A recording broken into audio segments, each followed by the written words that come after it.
d'accord. Attends, je vais revenir. Eh, Seigneur, c'est grave. Voilà ce que... Oui. Nous n'avons envoyé avant toi ni messager, ni prophète qui n'ait récité, en parenthèse, ce qui lui a été révélé, sans que le diable n'ait essayé d'intervenir. Continue. En parenthèse, pour s'aimer le doute dans le cœur des gens au sujet de sa récitation, sans que le diable n'ait essayé d'intervenir dans sa récitation. C'est encore une fausse interprétation. Allah abrose. Non, c'est le pas. Si vous voulez dire en parenthèse. Attendez, il va lire Allah abrose. Vas-y, lis cette chose. Voilà. Allah abrose ce que le diable suggère. Et Allah renforce ses versets. Allah est omniscient et sage. Voilà. Je réponds ma question. Nani, quand on dit Allah abrose ce que le diable suggère, je suis sur le mot suggère. Le mot suggère en français, ça veut dire quoi? Je l'ai compris, comment on appelle là? Je vais te répondre. Comment on appelle là? Je vais aller dans votre sens, ce que vous voulez attendre. Satan, il ajoute, mais Allah, il enlève, c'est tout. Tu n'as pas expliqué mon mot. J'ai dit le mot suggère. Il enlève ce que Satan a ajouté, c'est bon. Donc, tu veux me dire que suggérer, ça veut dire ajouter. C'est ça? C'est ce que tu as en train de me dire? Mais c'est ce que vous voulez attendre, c'est ça? Non, je n'ai pas dit ce que moi je veux entendre. Moi, je veux ta compréhension à toi. Il faut laisser ce que moi je veux entendre là. Parce que moi, je suis monté, parce que je ne suis même pas d'accord avec eux que c'est des versets sataniques. Hein. Je veux juste ta compréhension et puis je vais me muter. Quand on dit suggérer, là, ça veut dire quoi? C'est ce que je veux, c'est tout.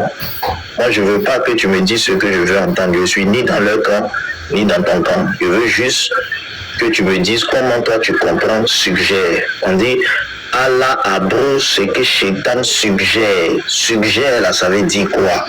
Ajouter. Suggère veut dire ajouter. Au bout d'un moment, non, c'est pas rajouter. Il n'y a absolument pas de sens dans la France. Excusez-moi, ça commence à m'agacer. On va conclure, Christiana, on va conclure. Je vais vous donner la définition. Christiana, ça va partir en discussion. Non. Je te suggère. Non. Attends, ça que ça dure. Laisse-moi aller, s'il te plaît. Laisse-moi dire ça que je te mute. Moi, ce que je souhaite à ce stade du débat, je souhaite que tu descendes, que tu ailles vérifier le sens du mot suggère, hein, le vrai sens du mot suggère, et puis tu remontes, et puis on va continuer le débat. Parce que quand même elle va te lire le dictionnaire, tu vas dire que c'est pas ça. Donc moi je préfère que toi-même, tu ailles voir le mot suggère. Qu'est-ce que ça veut dire? Maintenant, quand tu vas remonter, on va d'abord comprendre le sens des phrases. Et puis, si on s'entend sur le sens des phrases, on va faire maintenant l'exégèse. On va essayer d'expliquer qu'est-ce que ça veut dire. C'est mieux. Parce que là, déjà, si suggère, on ne s'entend pas. Laisse-le parler. Je lui parle. Il tient aussi compte du mouvement intellectuel des uns des autres. La plupart des musulmans là, ceux qui ne sont pas voilà, faut tenir compte de ça aussi. Non, je sais. En fait, j'ai l'habitude de débattre avec Nani. C'est quoi t'appelles l'intellectuel? Parce que Nani, je peux parier, il monte souvent sur le panel. Nani, cette chose, je peux parier. On va continuer avec lui jusqu'à 20h. Tu ne vas pas t'en sortir, frère. Tu as vu déjà qu'on a un problème sur sujet. Lui, il a un problème sur sujet et il discute les commentaires. On lui dit que ce sont des exégètes. Celui qui t'appelle l'intellectuel, quoi. Nani, non, c'est moi, c'est pas celui qui parle bien français. Il faut laisser cette sauce.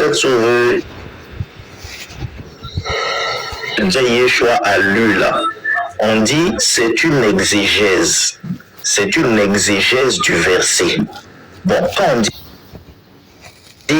c'est exégèse. Parce que tu as dit c'est commentaire. Non, c'est une exégèse. Moukati, c'est un exégète. Quand on dit quelqu'un est un exégète, ou bien c'est une exégèse, là, ça veut dire quoi? Parce qu'un commentaire, là, il voit que toi, tu commences à comme il a donné son opinion, en fait. C'est pas juste une opinion. On dit c'est une exégèse. Maintenant, une exégèse, là, c'est quoi?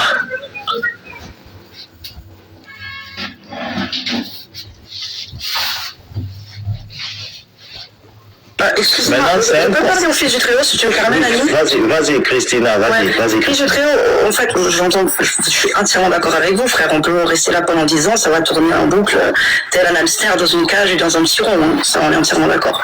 Cependant, pour les autres personnes qui sont là, je trouve que c'est intéressant, tout de même, en fait, de définir, d'accord? La suggestion, c'est quand on inspire à une personne, une opinion, un dessein, c'est-à-dire une envie de faire quelque chose. Donc là, si je prends la définition première, c'est insinuer, faire entrer dans l'esprit de quelqu'un. Inspirer à une personne quelque opinion, quelque dessein. Voilà.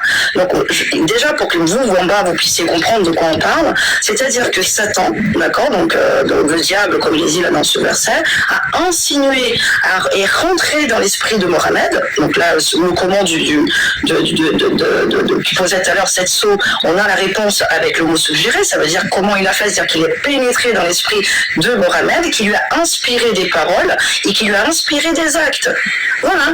Vous voyez, d'où l'importance, Nani. C'est pas contre vous, mais ça je le parle en général.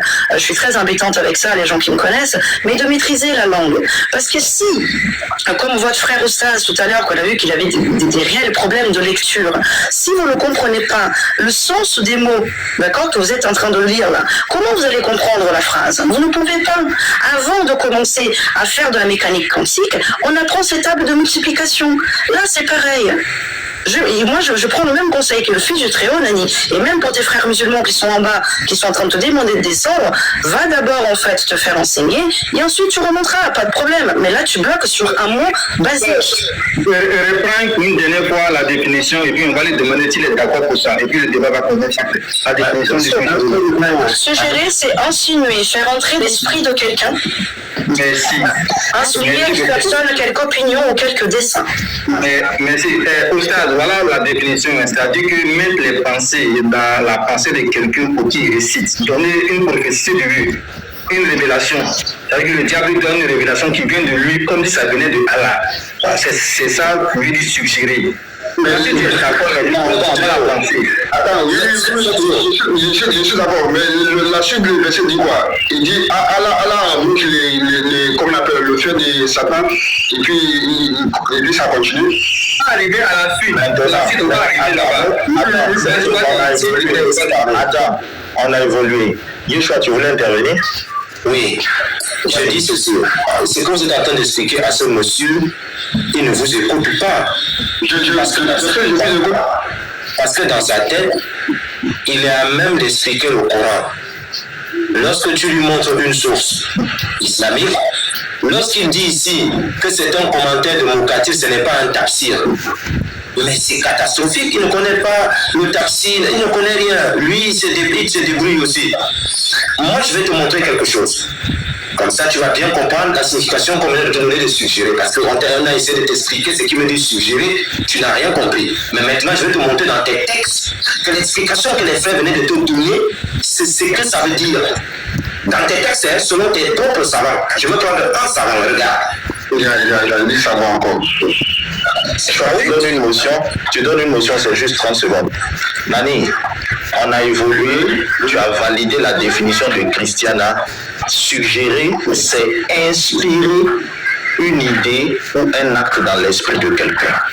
Donc, non, je vais venir sur la deuxième partie qui est abrogée. Pas la peine d'écouter, s'il te plaît. Je vais venir sur la deuxième partie, je ne vais pas m'arrêter là. Ok. Donc, on est d'accord que Shaitan a inspiré. Maintenant, on dit Allah abroge. Je suis d'accord. Mais est-ce que quand Shaitan a inspiré, est-ce que Mahomet a prononcé ces paroles d'abord, avant que Allah abroge? Est-ce qu'il a eu à réciter ces versets sataniques? Abroger, ça veut dire que après Allah a annulé la parole. Abroger, ça veut dire annuler, d'accord. Mais avant d'annuler, est-ce que Mahomet a prononcé ces paroles sataniques-là? Est-ce qu'il les a prononcées? Attends. Est-ce qu'il les a prononcées dans le Coran? C'est ça que Yeshua va te montrer maintenant. Donc, suis la démonstration de Yeshua d'abord. C'est pas juste un commentaire. Il faut suivre ça et puis tu vas continuer le débat. Donc, on est d'accord que Shaitan a suggéré des choses à Mahomet. Maintenant, avant que Allah n'approuve, est-ce que Mahomet a déjà prononcé de sa bouche des versets sataniques? Écoute Yeshua maintenant, s'il te plaît. Écoute-le. Vas-y, frère Yeshua.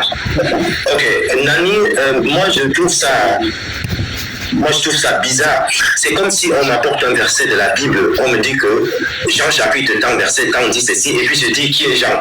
Moi je veux voir Jésus. C'est Jésus que je veux voir. Moi je veux entendre Jésus parler. Jean c'est qui? Jean c'est juste quelqu'un qui marche avec Jésus. C'est ce que tu es en train de faire. Je te dis qu'un savant musulman, tu me dis il m'apporte encore les savants. Toi tu n'es rien dans l'islam. Tu es juste un suiveur. On t'a apporté des textes.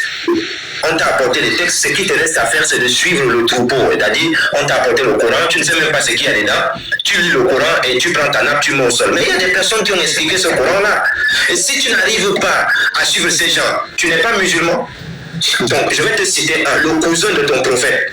Son cousin, toi, tu es africain comme moi. Je ne sais pas si tu es bantou ou bien si tu es quoi, mais tu es africain, tu ne connais rien de l'islam. Je vais te citer le cousin de Mohamed, son cousin. On l'appelle Ibn Abbas. Le voici. Ibn Abbas. C'est le cousin de Mohamed. Son cousin, hein? Donc, si tu as sur l'habitude de juger, c'est pas possible. Est-ce que tu peux me laisser parler? Non, s'il te plaît, laisse tomber. Moi, je vais faire ça.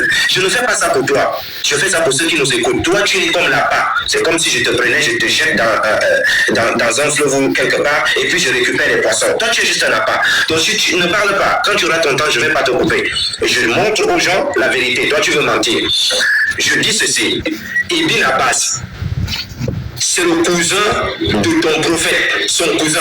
C'est-à-dire, ils ont pris le bain ensemble et ils se sont amusés ensemble. C'était des potes, c'est sa famille. C'est son frère, c'est son cousin. Donc quand il parle, toi, africain comme moi, toi tu veux contredire Ibn Abbas. Mais c'est catastrophique. Ce sont ces gens qui vous ont apporté le Coran. Je vais te montrer la chaîne de transmission. Je vais te prouver pourquoi. On l'appelle comment l'autre là. Ce type-là, on l'appelle comment?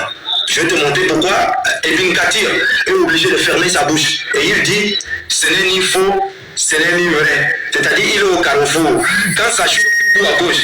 Quand ça chauffe, il court à droite. Il ne sait pas là où il est. Ibn Kathir est incapable de dire, c'est faux.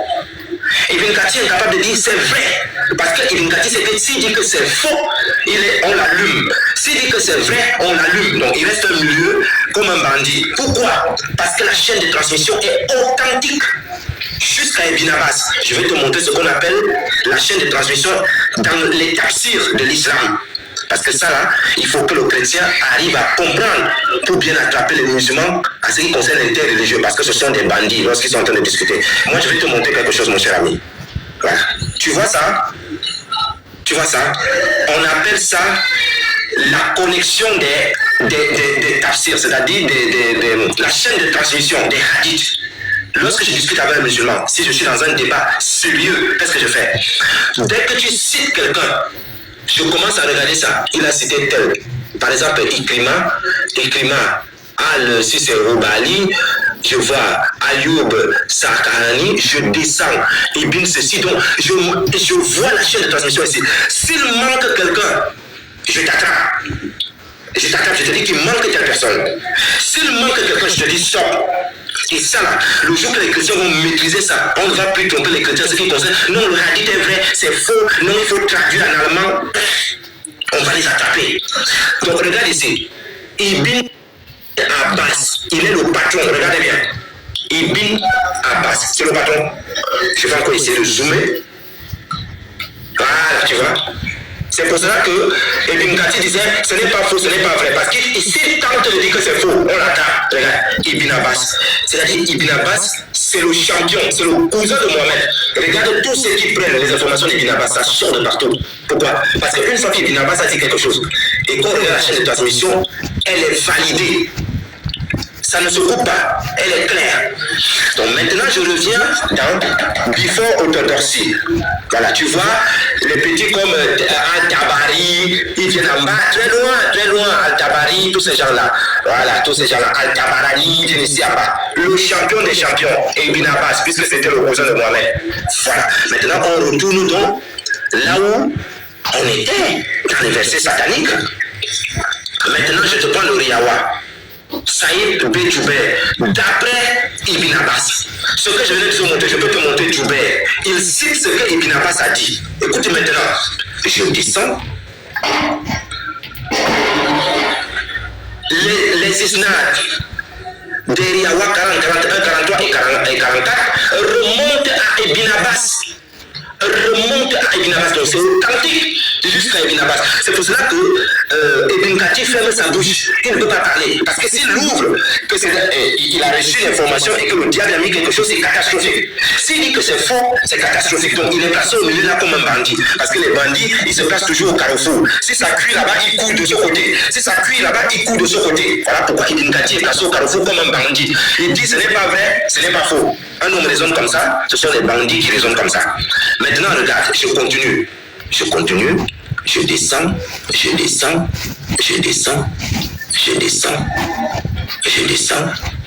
Je suis dans Ibn Abbas, hein. Écoutez bien maintenant, on va lire. Bien, nous y sommes. L'isnad est là, on lit ici. Le messager d'Allah récita Kara. Avez-vous vu Alat, Al-Uzza et Manat, le troisième l'autre, et Satan se jeta sur sa tête. Écoutez bien, hein? Langue, ici en arabe, Serou Karimin, leur intercession est à espérer. En arabe, les mouchirikoun en furent très satisfaits, c'est-à-dire les gens, les païens là, ils étaient satisfaits de ce que Mohamed a dit, puisqu'il va citer leur Dieu. Ils vont dire Allah wa Barou. Il venait de citer nos dieux. Voilà. Il a parlé de nos dieux. Mohamed, a parlé de nos dieux. Il a parlé de nos dieux. Je continue. Écoute bien maintenant. Et c'est ce que les frères étaient en train de te dire. Ils essayaient de t'expliquer ce qui veut dire suggérer. Regarde bien où le mot suggérer entre en compte ici, selon Ibn Abbas. Écoute maintenant. Djibril, l'homme parfait qui est venu enceinter Maman Marie. Djibril s'approcha de lui et lui dit, récite-moi Ikra. Ça c'est en arabe. Ce que je t'ai apporté. Récite-moi ce que je t'ai apporté. Et il récita, as-tu vu Alat, Al-Uzza et Manat, le troisième, l'autre? C'est au Karinim, on espère leur intercession. Djibril dit, ce n'est pas moi qui t'ai apporté cela. C'est-à-dire le diable s'est fait passer pour Djibril. Il va mettre les choses dans la langue de Mohamed. Mohamed va réciter croyant que c'est Djibril. Et ici, Djibril dit ceci. Djibril dit ceci, là, pas ici. Et il récita, as-tu vu Alat, Al-Uzza et Manat, le troisième, l'autre? C'est au Karinim. On espère leur intercession. Djibril dit, ce n'est pas moi qui t'ai apporté cela. Ce que tu venais de réciter là-bas, ce n'est pas moi que tu as vu. Cela vient de Shaitan. Cela vient du diable. Mohamed avait cru que c'est Djibril qui était en train de chuchoter à l'oreille. Et Djibril lui dit ici que papa, c'est pas moi, c'est Shaitan.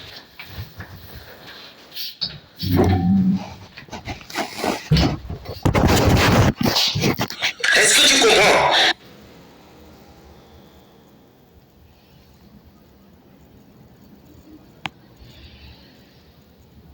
À Mohamed, pardon, ce que tu es en train de parler là, c'est pas moi. C'est le diable qui a amené ça. Ce que tu as cité là, ce n'est pas moi. Voilà pourquoi on va donc couper. Allah va donc, on appelle ça comment? Va donc abroger ces verbes.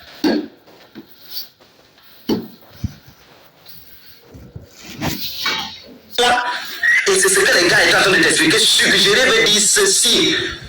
Est-ce que tu as bien compris? Là,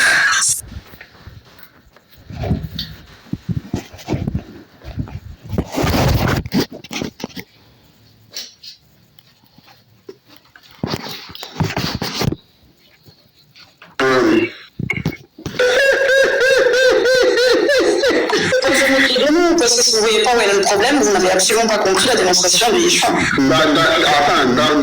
Dans vos tests là, Satan il a transporté qu'on appelle Jésus, non? Voilà, là, que Dieu va te donner. Mais où est le problème?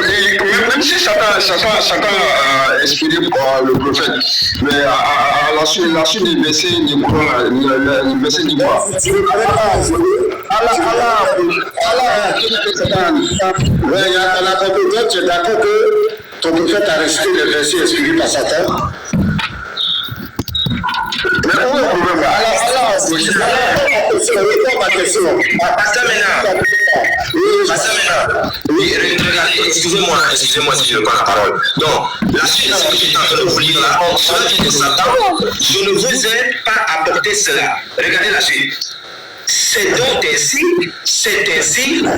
que Allah a fait descendre, parce que Jibril est parti dire à Allah que ton type là-bas en bas, Satan l'a trompé.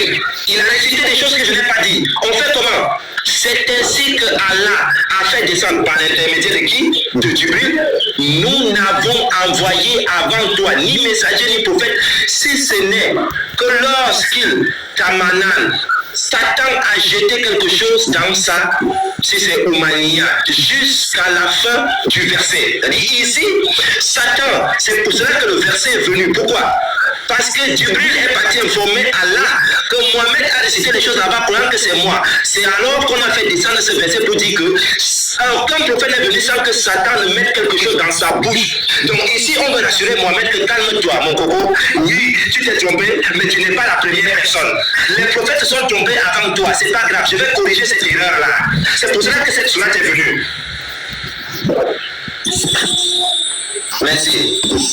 Alors, on veut savoir quel est le bien compris. Donc, voilà, je regarde Dani. Monsieur Dani.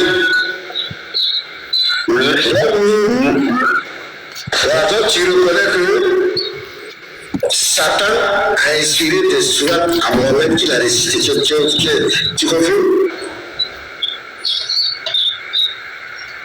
En tout cas, dans qu'on appelle ce que Yeshua vient de lire là, le commentaire, oui, c'est bien écrit, mais dans le Coran, c'est pas ça qui est écrit.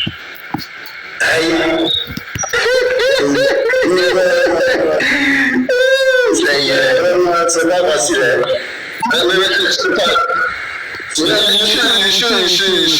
Attends, Nani, le verset en question que Mahomet a récité là, c'est ça qui est la sourate qu'on a lu là. La sourate qu'on dit Satan lui a inspiré qu'il a récité là. C'est ça qui est la sourate qu'on a lu là. Mais la suite du verset, moi c'est normal. Satan est esprit comme on appelle tout le monde. Même dans vos tests là, Satan il a inspiré Jésus, comme on appelle votre monsieur là, il a inspiré. Nani, Satan n'a jamais inspiré Jésus à parler. Il a transporté parler on est d'accord, il a transporté mais il n'a pas inspiré à parler. Ici là on dit que Mahomet, Satan l'a inspiré à réciter des choses et on t'a donné la définition de suggérer, c'est-à-dire Satan est rentré dans sa pensée, a pris le contrôle de sa pensée et puis lui a fait réciter des choses. On est d'accord, Jésus il a été transporté mais Satan n'a jamais pu rentrer en lui pour lui faire réciter des choses. Mais Mahomet, Satan est rentré en lui et lui a fait réciter des choses. Quand Satan il a transporté là, il a transporté comment? Il a suivi ou il a fait quoi? Il a expliqué. C'est pas ça qui est important. Ce qui est important là, je suis en train de dire que ce qui est important, c'est que Jésus, Satan ne lui a jamais inspiré des paroles à dire. Mais toi, Mahomet, Satan l'a inspiré. Il a parlé sous inspiration de Satan. Il y a des versets qu'il a dit ça, c'était sous inspiration du diable. Maintenant, Jésus, si Satan l'a transporté, Satan l'a soulevé, Satan l'a fait s'envoler, Satan l'a fait disparaître pour l'envoyer sur la montagne, c'est pas ça qui est le débat. Jésus, Satan il n'a jamais parlé sous inspiration de Satan. Mais Mahomet, on vient de te faire la démonstration que il y a eu des versets où c'est sur inspiration de Satan qu'il a récité ça.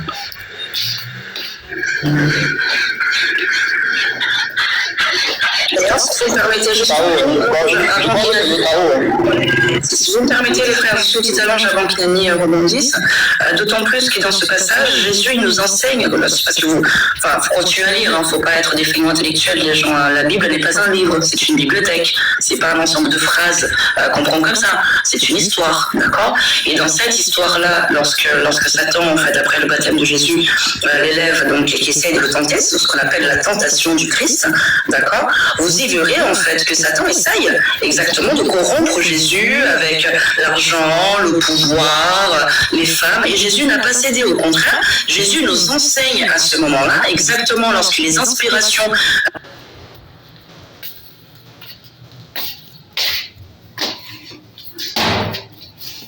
il a répondu avec un verset pour ne pas donc tomber dans cette tentation. Chose qu'il n'a pas fait Mohamed. Mohamed, non seulement il est tombé dans cette tentation, il a accepté donc l'offre finalement de Satan inspirée par lui, c'est-à-dire ce qui rejette Jésus, hein, le pouvoir, l'argent et les territoires. D'accord, on voit bien hein, dans la prophétie, enfin dans la vie du prophète, dans sa sira, que tout n'a été que sexe, argent et pouvoir. D'accord, donc exactement ce que Jésus a rejeté.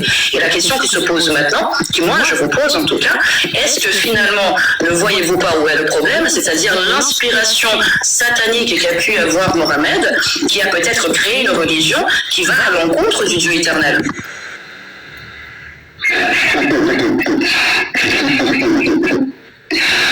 Les jeunes qui sont chez vous, ils vont être très, très attaqués par les paroles que je vous dis, mais c'est exactement le but. Parce que moi, j'ai une épée, et mon épée, elle sépare en fait donc de ce qu'il y a de Satan chez vous et de ce qui Christ pourra vous mettre dans votre cœur. Maintenant, Nani, une chose, je veux ajouter une chose aussi. Moïse, cette auto-émotion. Nani, de ma part, oui, il faut lui demander, est-ce que quelqu'un qui est censé être infaillible là, est-ce qu'il peut arriver à ça? C'est à ça que j'allais arriver. C'est à ça que j'allais arriver en fait. Maintenant, tu lis l'histoire de Moïse. Quand tu lis l'histoire de Moïse, Moïse n'a jamais, d'accord, parce que Moïse n'a jamais été inspiré pour parler, pour dire des paroles de Satan. Tous les prophètes qui sont dans la Bible, il n'y en a pas un seul que Satan a réussi à inspirer et il a parlé sous inspiration de Satan. Mais on voit que Mahomet, lui, Satan a réussi à l'inspirer jusqu'à même sur sa bouche, il a prononcé des versets dans le Coran qui étaient des versets inspirés par Satan. Il a prononcé ces versets-là dans le Coran comme si c'était des versets que Dieu a dit. Il est le seul prophète que Satan a réussi à inspirer pour parler. Aucun prophète n'a jamais été inspiré par le diable.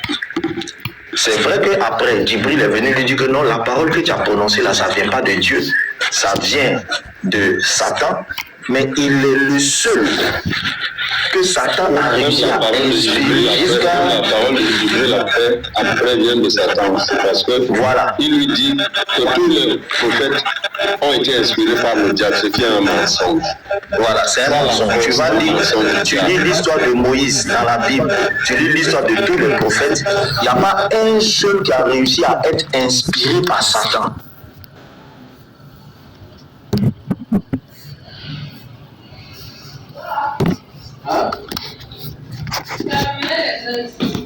Non. Comment on appelle? Pour moi aussi, il n'y a pas un seul prophète dans le Coran aussi où Satan a transporté dans le désert. Il n'y a pas un seul prophète dans le Coran où Satan a transporté le prophète conjugal pour aller le mettre sur. Ok, je vais vous présenter. Vous voyez ce monsieur-là. Vous le reconnaissez? Oui, pasteur, oui. Vous le reconnaissez? C'est pas... Voilà, il était là, c'est lui le pleurnichard qui pleurait ici là. Mais quand il est dans la Bible, quand il parle de la Bible, vous allez voir. Et quand on parle de leur truc, regardez comment il réussit, regardez.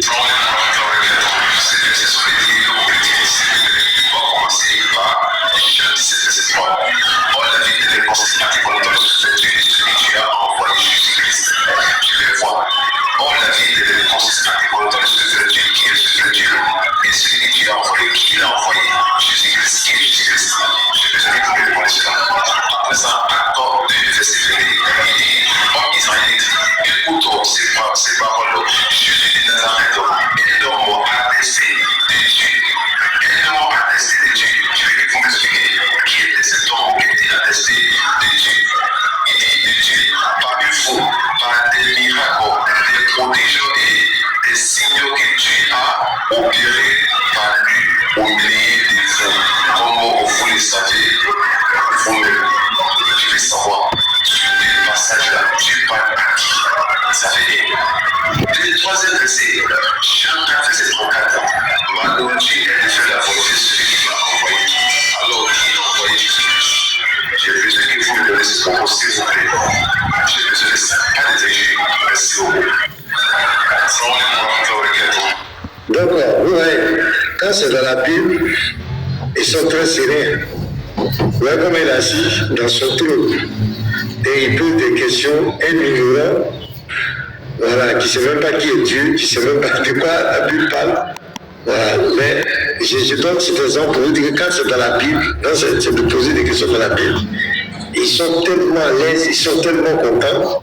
Mais quand c'est dans le Coran, quand c'est dans les sources, vous allez voir que ça rentre dans tous les sens. Et vous avez vu qu'il a quitté le panel. Ils ont quitté le panel parce que le frère Simon est en train de dire que Mohamed il a été un idolâtre avant même sa soi-disant révélation, pendant qu'il ait reçu sa révélation, et après même il est même mort idolâtre. Donc quand le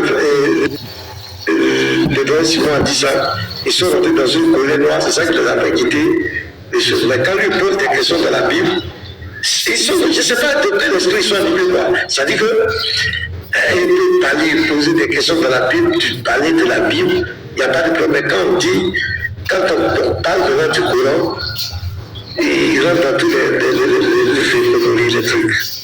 Donc c'est pour vous montrer ça un peu.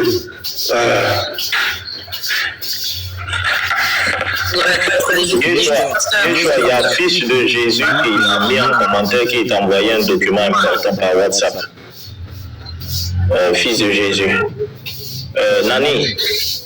Nani, du coup, on va revenir à toi.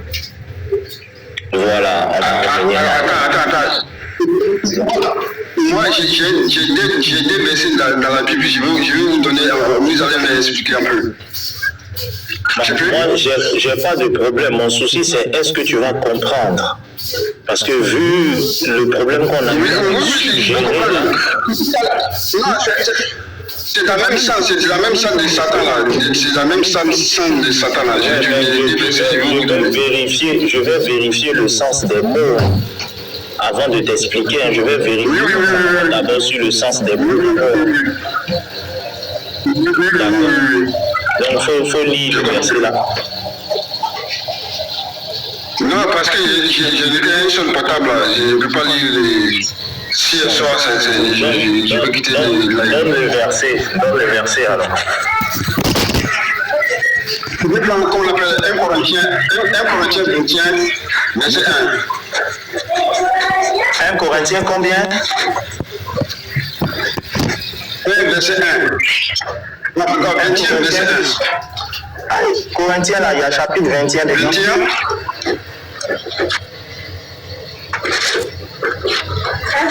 Il faut me donner une référence qui existe dans la Bible et que ce soit Corinthiens là, est-ce qu'il y a chapitre 21? Non, 1 Chronique 21, verset 1.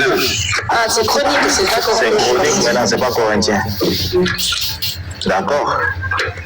1 Chronique 21, le verset 1. Je te lis ça rapidement. Satan se leva contre Israël et il excita David à faire le dénombrement. Oui, je t'écoute. Ok. 1 Samuel 24. Non, on va peut-être déjà répondre sur celui-ci, non, parce qu'on va pas faire Pose ta question d'abord sur ce verset. On dit Satan, dans le verset, on dit Satan. Oui.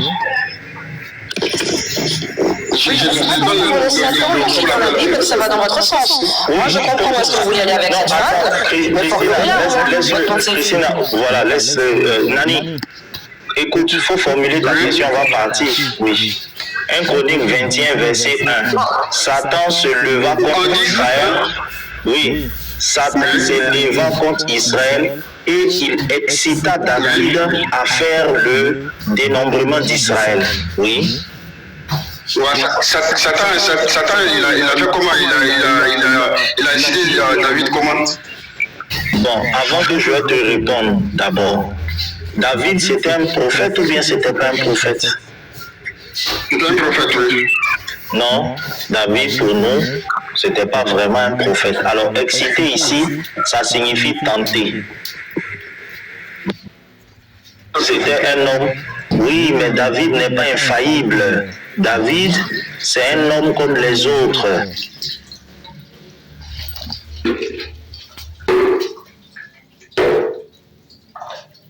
De quelqu'un, et puis il a tué cette personne. David, c'était un homme.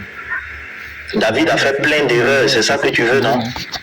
Satan a beaucoup de temps. Non, moi, je suis dans le verset, je n'ai pas allé ailleurs. C'est dans le verset, je suis aussi. Oui. David, là, c'est un pécheur. Attends, je vais te lire un des versets de David où il demandait pardon pour ses péchés. David lui-même, il a dit qu'il était un pécheur et que Satan l'a beaucoup tenté, il l'a beaucoup poussé à faire des bêtises. C'est le psaume 32. Hein? Le psaume 32, c'est un des prières que David a fait pour demander pardon pour ses péchés, parce que Satan l'a beaucoup tenté. Et que Satan l'a tenté beaucoup, il a fait beaucoup de choses. Donc si tu veux, après tu vas lire le psaume 32, tu vas voir comment David demandait pardon pour tes péchés, pour ses péchés. Maintenant toi, Mahomet, c'est un pécheur, oui ou non? Non. Mais si c'était pas un pécheur, comment lui, Satan, a réussi à l'inspirer à réciter des versets? Parce que là, tu m'as cité en exemple un homme qui se reconnaît lui-même comme un pécheur, et lui-même il reconnaît que Satan l'a excité. Lui, il reconnaît, il est un pécheur. Maintenant, toi, tu dis que Mahomet n'est pas un pécheur. Comment ça se fait que Satan a pu l'inspirer jusqu'à il a récité des versets sataniques? Comment ça se fait? Non, comment on appelle, qu'est-ce que tu appelles le péché? Devant Dieu, je n'ai pas dit que Satan l'a poussé à pécher. Il dit Satan l'a inspiré, a pris le contrôle de son corps jusqu'à il a récité des paroles sataniques. Comment tu expliques ça? Dans le verset, il n'a pas dit qu'il a pris la possession de son corps. Mais pourquoi suggérer là, on t'a donné la définition, si tu étais d'accord à suggérer. Oui, mais quand je dis quelque chose là, c'est pas ça. Pour suggérer quelque chose, écoute, pour suggérer quelque chose à quelqu'un, si tu as bien écouté la définition, il faut rentrer dans sa pensée. Si tu ne rentres pas dans la pensée de quelqu'un, tu ne peux pas lui suggérer. Tu as dit que tu es d'accord avec la définition. On a dit c'est insinuer une pensée. Maintenant, non seulement on a insinué une pensée, mais on a réussi à ce qu'il prononce ça. Attends, faut pas aller ailleurs. On est sur, comment on appelle un chronique 21, verset 1. J'ai fini avec ça. Je vais lui expliquer la différence, parce qu'il n'a pas compris la différence. Hortense, je pense que vous avez beaucoup de bruit derrière vous. Si vous pouvez fermer votre micro, Hortense. Hortense, vous m'entendez? Hortense? Oui, alors? Oui, si vous pouvez fermer votre micro, il y a énormément de bruit derrière. Oui. Fort aimable, merci beaucoup. Alors, la différence entre suggérer, d'accord, et exciter dans ce cas-là, ou mettre face à la tentation, c'est que, comme dans le cas de Jésus, vous allez voir que c'est différent par rapport à Mohamed. Il y a dans le cas de Mohamed, une possession, d'accord, démoniaque, c'est-à-dire que Shaitan rentre en lui pour lui faire faire des choses, D'accord? Dans le cadre de Jésus ou de David et même d'autres dans la Bible, la tentation, c'est-à-dire que le fait de pécher va être mis devant eux, il n'y a pas de possession. On va créer, le diable a créé des conditions pour pousser, pour tromper David, c'est ça en fait la différence, pour tromper David pour qu'il puisse agir comme il veut. David n'a pas en fait laissé Satan rentrer en lui. C'est ça la différence, tu comprends, Denis? Ou quand le diable rentre à l'intérieur de toi et te suggère pour que tu puisses faire des choses, c'est le cas de Mohamed qui a en fait carrément prophétisé au nom de Shaitan, d'accord? Et les autres qui pour le coup, dans leur libre arbitre, sont tombés en fait donc dans le péché. Jésus par contre lui il a carrément évité. Donc ce n'est pas comparable. Vous comprenez un petit peu la nuance ou pas? Cette nuance elle est très importante.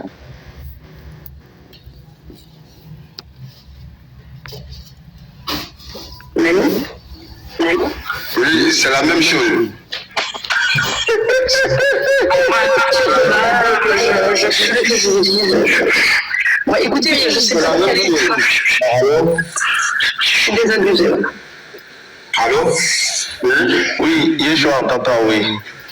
Nani, moi j'irai dans le même sens que toi. Je vais prendre, c'est-à-dire ta définition, moi je vais accepter. David était un prophète. Je m'en vais dans le même sens que toi. Et je vais citer Actes chapitre 2, verset 30. Mais maintenant, il y a un souci. Tu as cité 1 Chronique chapitre 21, verset 1, où il est écrit Satan s'est levé contre Israël et a éprouvé David. Et tu vas faire un parallèle par rapport à 2 Samuel 24, verset 1, où il est dit que la colère de l'Éternel s'est enflammée contre Israël et elle a hérité David. La question que je te pose dans ces deux versets, qui incite la colère ici? Est-ce que c'est Satan ou bien c'est Dieu? C'est moi qui dois te poser la question. C'est Satan ou c'est l'Éternel? Je vais dire quoi? Qu'on appelle peut-être, je ne sais pas, Satan égale Éternel égale à Satan. Ok, d'accord. Si c'est la question que tu me poses, il n'y a pas de problème. Je vais te répondre et puis je vais te poser la même question. Dans la Bible, surtout dans l'Ancien Testament, l'Ancien Testament présente notre Dieu comme la cause première et la seule cause de toutes choses. Je peux te prendre un exemple dans 2 Chroniques, chapitre 20, verset 6. Si tu as quelques notes là, il faut prendre, tu vas lire directement, je te donne le premier verset. C'est-à-dire, notre Dieu dans la Bible est la cause de toutes choses. Ça, c'est un. Dans 2 Chroniques, si quelqu'un vient là, le truc avec lui, là, on a le dire ensemble. Dans 2 Chroniques, chapitre 20, verset 6, c'est écrit. Dans Ecclésias, chapitre 7, verset 14, c'est écrit. Dans Ésaïe, chapitre 14, verset 24 à 27, c'est écrit. Ainsi de suite, même à Jérémie. Alors, dans la Bible, il est courant, dans l'Ancien Testament, d'attribuer toute causalité à Dieu pour exprimer sa souveraineté. C'est-à-dire, rien ne passe sur le contrôle de Dieu. C'est lui qui décide. Même Satan. As-tu dit? Même Satan. Je suis en train de t'expliquer. Moi, je n'aime pas quand j'explique quelque chose, quelqu'un parle en même temps que moi, ça m'embrouille les idées, je n'arrive plus à continuer. Donc, je préfère que quand je parle, tu m'écoutes. Quand ça serait ton tour, je vais t'écouter. Si tu as une question, tu la poses lorsque je finis de parler. Donc, je dis ceci. Dans Ésaïe 45, verset 7 et dans Amos 3, 6, c'est Dieu qui décide de toutes choses. Il a créé tout ce qu'il y a dans le monde. Lorsqu'il a besoin de cette chose-là, si par exemple Dieu veut te frapper, il peut utiliser tout. Il te frappe. On est d'accord? Dans la Bible, c'est ce qui se passe. Lorsque Dieu veut faire quelque chose, il utilise tout ce qu'il a créé pour te frapper. Parce qu'il est souverain, c'est lui qui commande tout. Ça, c'est un premier point. C'est pour cela, si dans le verset tu dis Dieu ou bien Satan dans 1 Chronique, Satan s'est levé contre Israël et a provoqué David. Ici, dans ce texte, comme tu l'as dit dans 2 Samuel 24, verset 1, la personne qui est maître de tout, c'est Dieu. Et donc, il va donc utiliser tout ce qu'il a créé pour accomplir sa volonté, puisqu'il est souverain. Comme je te l'ai lu dans Ésaïe 45, verset 7 et dans Amos 3, 6. Maintenant, il y a une différence entre ce que tu dis et ce qui se trouve dans la Bible. Pourquoi? Parce que c'est Dieu qui a décidé que cela doit arriver. Parce que c'est lui qui va utiliser tout instrument pour frapper celui qui a envie de frapper, parce que Dieu était en colère contre David, parce que David avait fait des bêtises.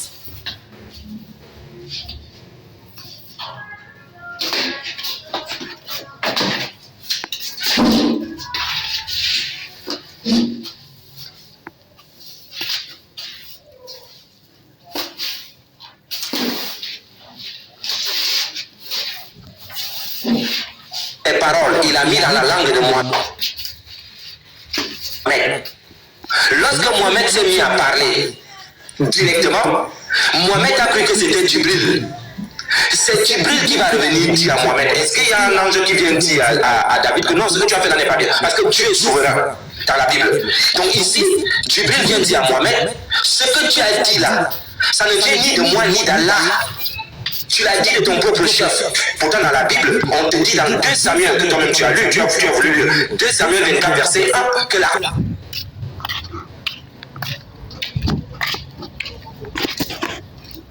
Que Dieu utilise tout ce qu'il a créé pour arriver à ses fins. C'est-à-dire, si par exemple, ça se trouve même dans ton Coran, si Dieu veut par exemple me frapper, il peut utiliser un véhicule, il peut utiliser un homme, il peut utiliser toute la maladie, il peut utiliser tout. Et puis je suis frappé. Et là on dit, cet homme a été frappé parce que Dieu a voulu qu'il soit frappé. Dieu n'est pas descendu avec un bâton pour fouetter la personne. Mais tout ce que Dieu a utilisé, lorsqu'il veut, tout ce que Dieu a créé, lorsqu'il veut frapper un homme, il utilise tout. C'est-à-dire qu'il te lâche. Il lâche sa puissance sur toi. Parce que si Dieu te lâche, tout peut te frapper. Et c'est ce que Dieu fait. Quand Dieu est avec une personne, rien ne peut toucher cette personne-là. Mais quand Dieu veut qu'on te frappe, il enlève sa protection sur toi et tu deviens comme quelque chose que tout peut frapper. Et c'est ce qui s'est passé avec David. C'est-à-dire Dieu enlève et le diable frappe. C'est pour cela que chez nous, lorsque tu es avec le Christ, rien ne te touche. Mais si tu sors du Christ, tu es frappé. Et quand Dieu enlève donc sa puissance en toi, tu es frappé directement. Et dans le Coran, c'est le contraire. Pourquoi? Parce que Mohamed, lui, de sa propre bouche, commence à parler des choses que son Dieu n'a jamais dit. Et c'est Djibril qui vient dire à Mohamed, hey, ce que tu as dit là, nous on ne connaît pas ça là-bas en haut. Tu as dit des bêtises. Et c'est pour cela que les frères sont en train de s'expliquer. Et quand il va dire à Mohamed que tu as dit des bêtises, Allah, qu'est-ce qu'Allah va faire? Allah va faire descendre on appelle ça comment? Une sourate rapidement pour consoler son prophète, pour dire à son prophète, calme-toi, tu as fait une bêtise certes, mais les prophètes qui sont venus avant toi ont été aussi tentés par le diable. Ce qui n'a pas été le cas dans la Bible, parce que Dieu, dans 1 Samuel 24, verset 1, était fâché contre David parce que David avait fait des bêtises. Et là, Dieu va donc utiliser l'instrument qu'il a créé, parce que tout ce que Dieu a créé est assujetti à ce Dieu-là. Et c'est là où on reconnaît sa puissance. Et c'est là où Dieu va donc permettre à ce que Satan le frappe. Il va enlever sa grâce et sa protection. Là où il y a David, il va donc donner la possibilité au diable de frapper. Tu comprends? Mais ce qui est contraire dans le Coran, parce que si c'est ce que tu as envie de dire, c'est pas dans le même sens. C'est pour cela, on voit très clairement que si par exemple, comme je te l'ai expliqué tout à l'heure là, les gens vont dire que non, Dieu est source de tout. Ils vont attribuer tout à Dieu. La maladie, la santé. Parce que quand quelque chose arrive à quelqu'un, ils disent non, c'est Dieu, c'est pas la grâce de Dieu, c'est Dieu seul qui sait. Oui, quand tu fais des bêtises, une fois que Dieu enlève sa protection en toi, tu es libre d'être frappé partout. Par toutes choses, les démons, les dieux, les sorciers, tout peut te toucher. Parce que Dieu a enlevé ta protection. La protection qu'il pouvait t'apporter, il a enlevé ça. Et là maintenant, on peut te frapper. Donc, c'est l'explication des 2 versets. Le 1 Chronique chapitre 21 verset 1 et le 2 Samuel 24 verset 1. Si le 2 Samuel n'existait pas, si le 2 Samuel 24 1 n'existait pas, tu allais dire, moi j'allais être d'accord avec toi pour te dire ce que tu dis est vrai. David a été tenté, à aucun moment on ne voit que la colère de Dieu. Mais comme toi-même tu reconnais que ce sont 2 versets qui vont dans le même sens, entre Dieu et Satan, qui commande dans la Bible? C'est Dieu qui commande dans la Bible, c'est lui qui est souverain. Alors quand il veut frapper quelqu'un, si tu regardes même le contexte de ce verset, tu vas t'en rendre compte que David avait fait beaucoup de bêtises et Dieu voulait le corriger. Et quand Dieu veut donc te corriger, il peut faire en sorte que tu tombes malade, que tu aies un accident, que tu perds quelqu'un de cher, je ne sais pas, quelque chose doit t'arriver parce que Dieu, pour qu'il vienne te frapper lui-même avec le bâton aux fesses, il ne va pas le faire. Il va utiliser quelque chose pour te frapper, mais c'est contraire à ce qu'on trouve dans le Coran. Donc voilà l'explication que je peux te donner par rapport aux deux versets que tu as cités. Nani, est-ce que tu as compris? J'ai compris. Mais moi, je voulais savoir, est-ce que le deux versets est vrai? Et qui est... Les deux versets sont vrais. Pourquoi tu l'invoques? Attends, est-ce que le deux versets est vrai, monsieur? Oui, les deux versets sont vrais. Ok. Mais comment on appelle, ça veut dire, comment on appelle, Satan égale l'éternel égale à Satan, c'est ça? Ce que je suis en train de dire, c'est quoi? C'est que, par exemple, je suis ici, Nani. Je t'ai fait quelque chose qui ne t'a pas plu. Et tu te mets à genoux chez toi. Tu dis ce que Yeshua m'a fait. Seigneur, tu vois ce qu'il m'a fait. Frappe Yeshua. Parce que ce que Yeshua m'a fait est humain. Et là où je suis là, j'en souffre. Venge-toi de moi. Si demain, tu entends que Yeshua,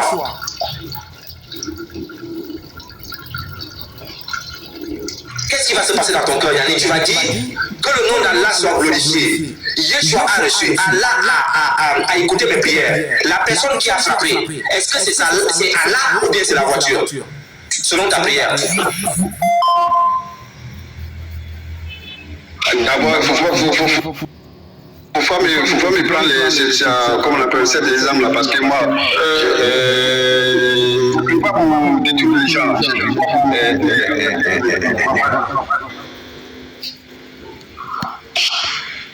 Ok, d'accord. Il n'y a pas de problème. Il n'y a pas de problème. Je vais te prendre un autre exemple, frère. Il n'y a pas de souci. Si ça ne te plaît pas, je te prends un autre exemple. Si par exemple tu es chez toi et que tu as des problèmes, ta femme est malade, tes enfants sont malades, toi-même à la maison ça ne va pas, le travail on est en train de te déranger, et tu te mets à genoux dans ta chambre, tu dis Seigneur, aie pitié de moi, regarde dans quel état je suis, tu m'as donné des enfants. Comment est-ce que je vais nourrir ces enfants que tu m'as donnés? Hein? Les enfants souffrent.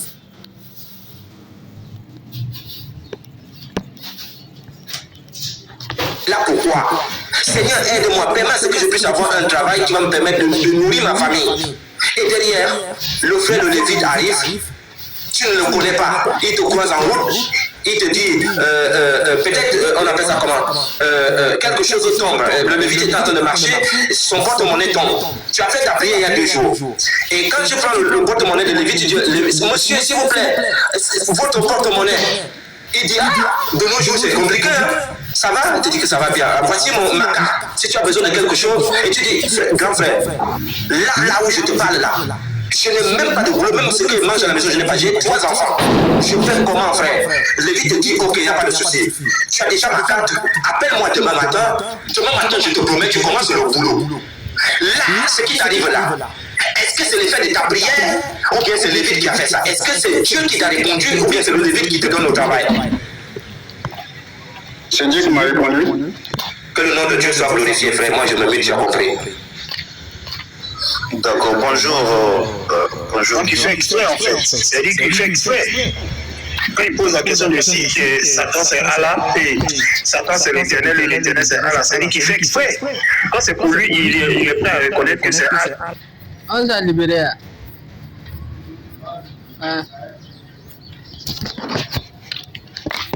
Frère, en fait, tu comprends que tu fais exprès? Non, comment exprès? Parce que là-bas, c'est pas même verset, mais c'est le même.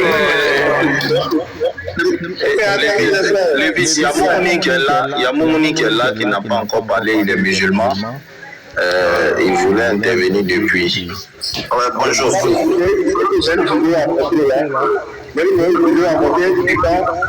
Après, il est un musulman. Vous l'avez vu un peu. Oui, bonjour. Bonjour. Je vais commencer par Fils du Très-Haut. Tu as dit ici,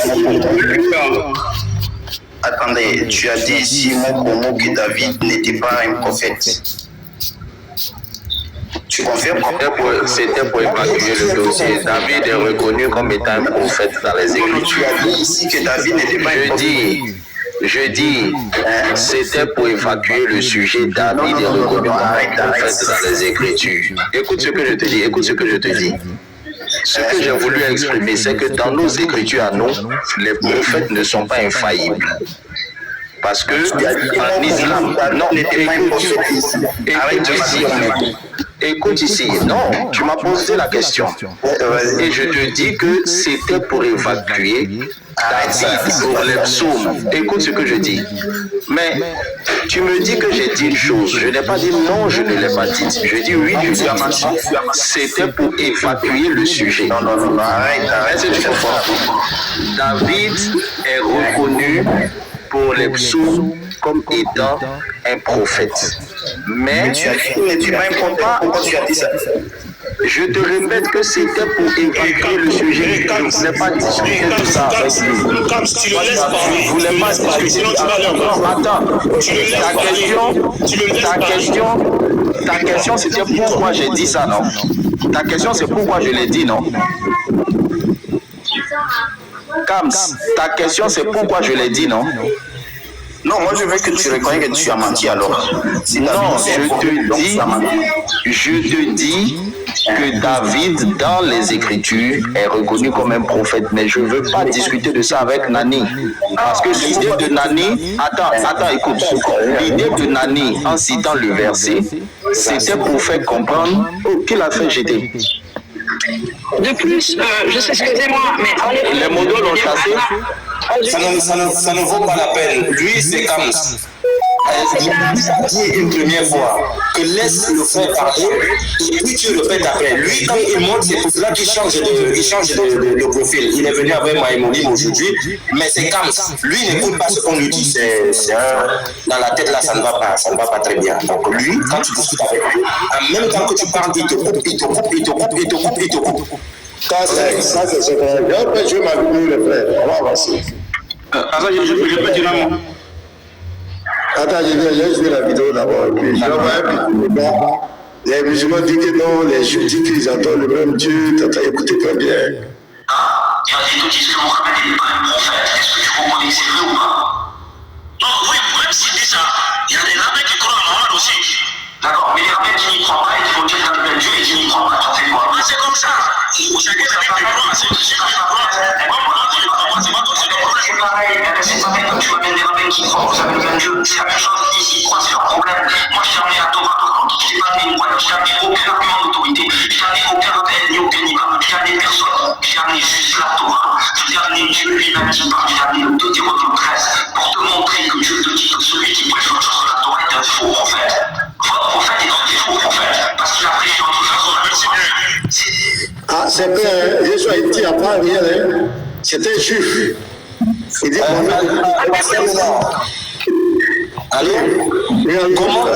comment juif pour la Torah, comment Kamara parlait de juif avec juif pour la Torah.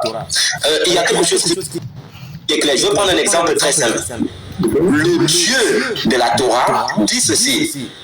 Lorsqu'un enfant naît, la circoncision c'est au 8e jour. Ni plus, ni moins. 8e jour, c'est clair, c'est net et c'est bien précis. Dans les sources islamiques, Mohamed lui-même, il se fait couper la tête quand il avait 7 jours dans le nectar cacheté. Et on se dit, peut-être qu'il se trompait, parce qu'il n'est pas encore prophète, ce n'est qu'un enfant. On l'excuse.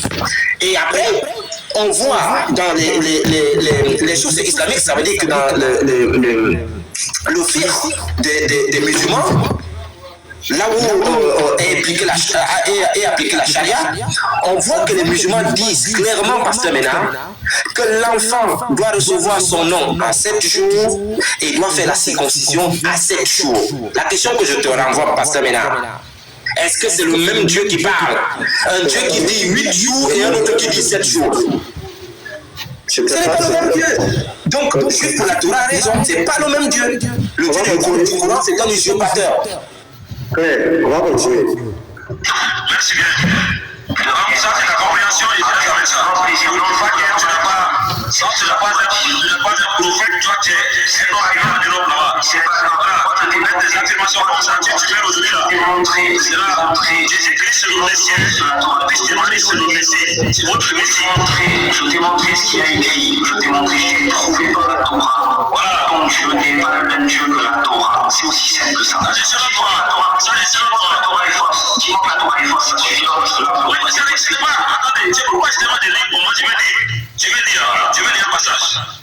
Des Rois chapitre 22. Je lis, écoutez la famille. Des Rois 22. Je vais lire là-bas, si tu n'as pas d'accord. Des Rois 22. Il est vexé. Des Rois 22. J'ai vexé en fait. Si tu vas tomber, je te sens vexé en fait. Je te sens vexé. Si tu vas tomber, tu es tombé. Je t'ai fait tomber plusieurs fois.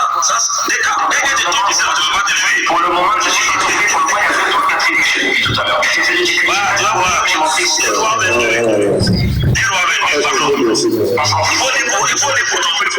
On s'en fout de Rois 22. On s'en fout. Allez, je te demande le soir et je te dis à bientôt, tu reviendras avec tes bêtises. Ça fait trop longtemps que tu fais en fait. Allez, bonne soirée. Ils te disent ça. Ils te disent que Mohamed n'est pas un prophète. Est-ce que tu comprends que c'est vrai ou pas? Non, oui, même s'il dit ça, il y a des rabbins qui croient en Mohamed aussi. D'accord, mais les rabbins qui n'y croient pas et qui vont dire qu'il y a un Dieu et qui n'y croient pas, tu en fais quoi? Mais c'est comme ça. Vous savez que les croient, c'est que la croix. Moi, voilà, je ne crois pas, c'est pas toi, c'est le problème. C'est pareil quand tu m'amènes des rabbins qui croient que vous avez le même Dieu. C'est la même chose, ils y croient, c'est leur problème. Moi, je t'ai amené la Torah comme je t'ai pas amené une croyance, je t'ai amené aucun argument d'autorité. Je t'ai amené aucun rebelle ni aucun imam. Je t'ai amené personne. Je t'ai amené juste la Torah. Je t'ai amené Dieu lui-même qui parle. Je t'ai amené le Deutéronome 13 pour te montrer que Dieu te dit que celui qui prêche autre chose que la Torah est un faux prophète. Votre prophète est un faux prophète parce qu'il a pris. Commentaire, qu'est-ce que vous dites? Si vous permettez, pasteur, je sais pas. Ouais, vas-y. Je connais bien, j'ai pas écouté Moshe, tout ça. Vas-y. Oui, je vais être direct, je vais être rapide. Juste sur le personnage, parce qu'on m'a beaucoup reproché de traîner avec les juifs, parce que c'est vrai que quand on est arrivé ici, la plupart des musulmans arrivaient vers nous pour dire connaître les idolâtres et que les juifs avaient tué Jésus, et vers les juifs qui ne connaissaient pas l'islam, ils arrivaient en disant que nous étions des idolâtres et qu'eux, ils avaient les mêmes pratiques que l'adoration, ne pas manger de pain, et beaucoup de juifs sont tombés dans le panneau. Sauf que GPLT, même s'il s'est converti, il a quitté le catholicisme pour se convertir, il était très très virulent sur nous. Je suis qu'eux ils comprennent ce qu'est l'islam. Et là aujourd'hui, les musulmans ils sont en train de chialer sur TikTok parce que pour le coup, les juifs leur donnent plus du tout raison. Les chrétiens, parce qu'on disait sur la Bible, parce qu'on disait sur la Torah, c'est vrai parce qu'on n'a rien inventé. Et donc là ils chialent sur GPLT parce qu'ils tapent plus sur les chrétiens. Donc GPLT, Isaac, tout ça, on s'est mis en accord. On va pas aller faire des débats entre nous, on peut le faire si on arrive à le faire avec intelligence. Mais là maintenant on se concentre en fait parce que l'islam a pour tendance à vouloir effacer et la chrétienté et le judaïsme. Et le GPLT il travaille avec nous maintenant. Je l'aime beaucoup ce frère. En tout cas il me respecte.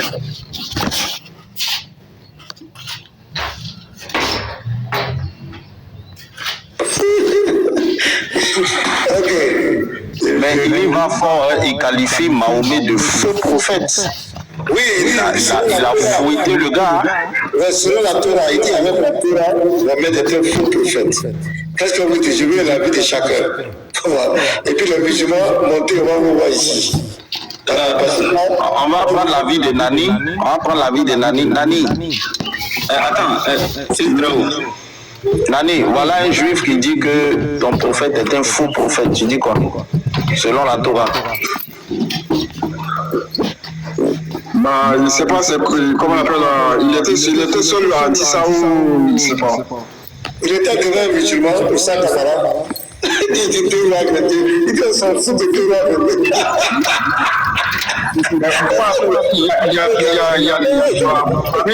Parmi eux aussi, il y a d'autres qui disent non, Mohamed, c'est un faux prophète, c'est un bon, comment on appelle, c'est un vrai prophète aussi. C'est pas pour ça qu'on demande celui-là précisément. Voilà, C'est où on connaît la vidéo de Rav Ron Chetrit, c'est un seul Rav qui a dit ça, on connaît la vidéo aussi. Peut-être que tu n'as pas toute la vidéo, hein, mais j'ai suivi la bastonnade, c'était catastrophique, hein, plus de 45 minutes de bastonnade. C'est-à-dire que le juif l'a pris de gauche à droite, en haut, en bas, derrière, devant, partout. C'est-à-dire, il voulait rentrer dans les contradictions du roi, le juif le mettait à côté. C'était catastrophique. C'est pratiquement 45 minutes. Il y a plusieurs chiffres aussi là qui Je peux que j'ai regardé là.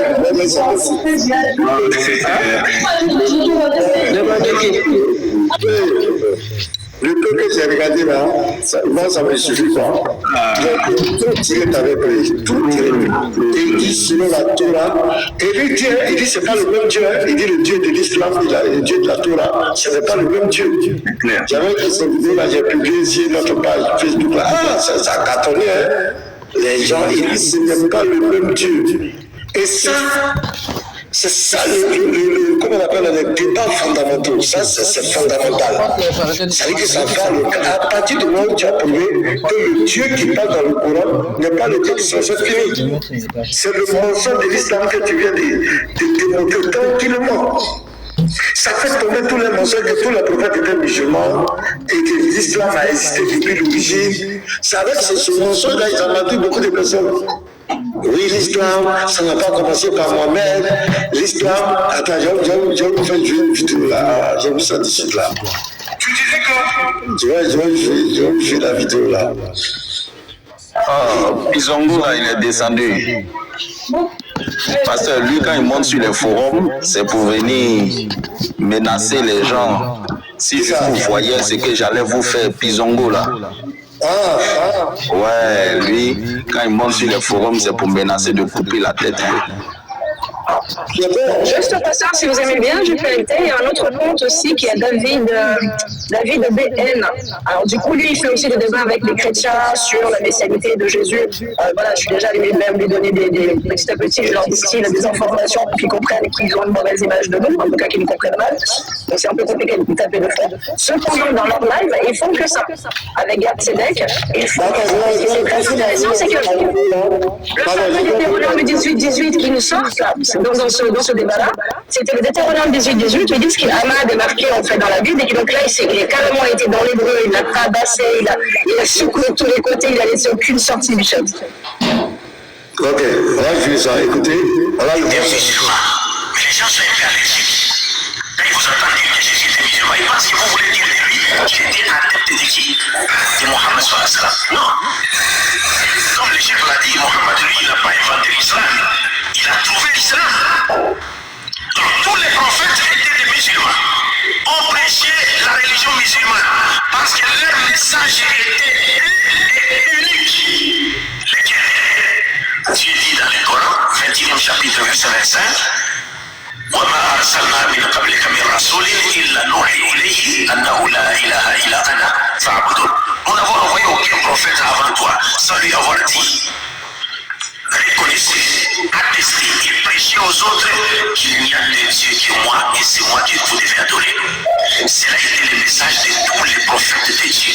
Aucun prophète de Dieu n'a prêché la doctrine de la Sainte Trinité, qu'elle soit catholico-protestante ou samuéliste. Aucun prophète de Dieu n'a. Ok. Ce qui nous intéresse là, vous avez vu le mensonge, tous les prophètes étaient musulmans. Voilà. Donc, c'est cet enseignement-là qui a été le fondement de la Dawa. Tous les prophètes étaient des musulmans. Donc, vous voyez, donc ça veut dire que Moïse était musulman, Abraham était musulman. Et ils disent, mais est-ce que le Dieu que Moïse adorait, c'était le Dieu du Coran? Est-ce que le Dieu qu'Abraham adorait était le Dieu du Coran? Je veux que vous prononcez. David, Salomon, est-ce que c'est le Dieu du Coran qu'ils adoraient? Parce que il faut pas me distraire. Il faille que ces personnes soient soumises au Dieu de l'islam, soient soumises au même Dieu dont Mohamed était soumis pour qu'ils soient musulmans. Il faut que Jésus-Christ soit soumis au Dieu de l'islam pour qu'il soit musulman, alors que Jésus était soumis à son père. Il était fils, il avait son père. Et quand on pose la question aux musulmans, ils disent que Jésus n'était pas, que Allah n'est pas le père de Jésus, n'est pas père. Donc les frères, vous voyez le mensonge? Le mensonge est tellement abominable, ça pue. Ça pue. Et il faut qu'on dénonce ça. C'était un gros mensonge de dire que tous les prophètes étaient des musulmans. Parce que moi, pour moi, c'est clair, aucun prophète de l'Éternel, aucun prophète de Israël n'a été soumis au Dieu de l'islam, aucun. Le seul qui a envoyé l'islam, il s'appelle Mohamed. C'est lui qui était soumis à son Allah. Et lui-même, il dit à la Sourate 39, le verset 11 à 12, il m'a été ordonné d'être exclusivement, de faire le culte exclusivement à Allah. Il m'a été donné d'être le premier des musulmans. Là, c'est la vérité qu'il a dit. Parce qu'il y a eu le culte. N'oublions pas le culte que les musulmans font aujourd'hui. Aucun prophète de l'Éternel n'a fait ce culte. Donc, moi, j'aimerais avoir votre avis là-dessus. Il y a 368 personnes, il faut les éclairer sur ça. Parce que c'est un mensonge qui continue d'empoisonner. Un mensonge qui persiste et qui n'est pas dénoncé, finit par devenir une demi-vérité et ça va condamner, ça va envoyer plusieurs personnes à l'égarement. Donc je voudrais que chacun se prononce sur cette vidéo et le juif il a dit vraiment que Mohamed était un faux prophète. Lui il dit ici que c'est le même Dieu et les autres prophètes étaient soumis à Allah, le Dieu du Coran. Je vous écoute. Musulman peut monter, hein? Celui qui a quelque chose à dire peut monter. Ah, je peux parler? Vas-y, on t'écoute. Ok. Comment on appelle il a dit que tous les messagers, tous les prophètes étaient musulmans. Ok. Selon vous, comment on appelle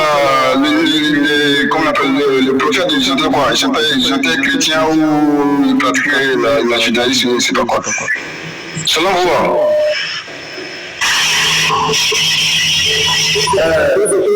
ils étaient musulmans, Nani? Oui, moi, je suis d'accord. Ils étaient musulmans. Attends, avant qu'on va venir avec le plus, comment on appelle ça, maintenant, je ne sais pas, je sais, c'est Jésus-Christ même était musulman. Et toi, tu nous dis que tous les prophètes étaient musulmans. Donne-nous la preuve que tous les prophètes étaient musulmans. Mais c'est pas facile. Je vais vous donner un verset, mais je ne connais pas les noms dans ma tête, mais je connais les paroles dans ma tête. Donc, il faut aller chercher comme ça, il ne va pas venir ici. Non, il dit, je connais les paroles dans ma tête, je peux citer. Voilà, c'est la question que le prophète Malaki, selon les langues, était musulman aussi avec Ozia, Obadias. Je connais les paroles dans ma tête, mais je ne connais pas les noms, les chiffres. Je parle dans ta tête, là, il faut parler dans ta tête. Ok, dans le Coran, c'était que Abraham n'était pas chrétien, il n'était pas juif, mais il était soumis à Allah. Le verset, ça est dans le Coran. Ah, c'est le Coran qui a dit ça. Oui. Oui, ça veut dire quoi? Abraham, il n'était pas chrétien, il était musulman. Il était soumis à Allah. Est-ce qu'il était musulman? Mais il était soumis à Allah et les musulmans. Je vais reposer la question. Est-ce qu'il était musulman? Oui, il était musulman. Ne bouge pas, j'arrive, je me mute. Ok. Tu vas où? Je peux réagir par rapport à la question du pasteur. Vas-y.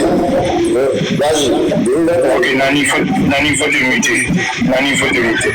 Voilà, merci. Alors, la question est très claire.